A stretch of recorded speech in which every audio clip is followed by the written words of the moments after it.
Un petit mot justement sur les diffusions télé qui nous attendent avec un programme international, bien sûr. Hein, Outdoor Sport Media, 8 Mont-Blanc se sont associés avec vous, la fédération, évidemment, pour la diffusion.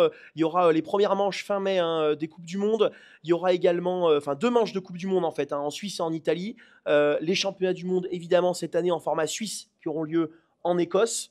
Là aussi, on attendra notre équipe de France, évidemment. Et puis, on enchaînera sur la deuxième partie de la saison avec les championnats d'Europe forêt. On repartira en forêt en Hongrie. Ça va être l'image qui va vous être proposée.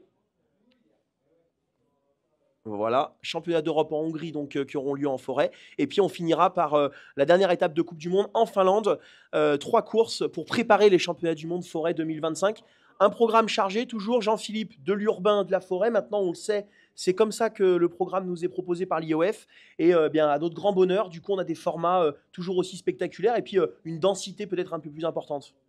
Oui, alors, je dirais, on diffuse aujourd'hui le championnat de France de relais sprint. C'est une marque de l'intérêt du sprint. Et puis, on sait que les équipes de France ont, l'an passé, lors des championnats d'Europe, obtenu leurs meilleurs résultats en accrochant une 5e place.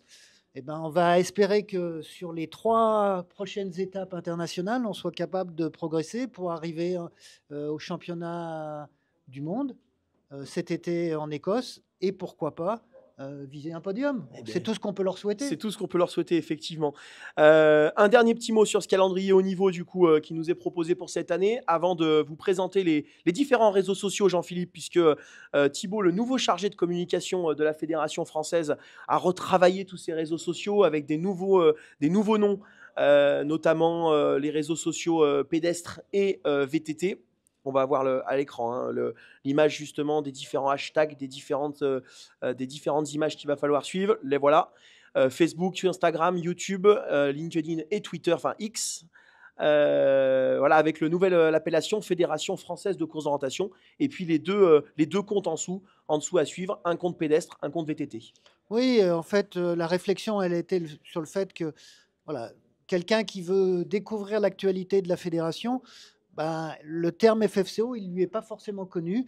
C'est en plus le même, je dirais, anagramme, ou non pas anagramme, mais les mêmes initiales que la Fédération française des clubs omnisports. Donc voilà, quelqu'un qui veut trouver l'actualité de la course d'orientation, ben, c'est plus facile en utilisant ces nouveaux dénominations, ces nouveaux hashtags. Et donc on aura, je dirais, le plaisir de vous retrouver sur les réseaux sociaux tout au long de cette saison. Eh bien, écoute, voilà, le message est donné.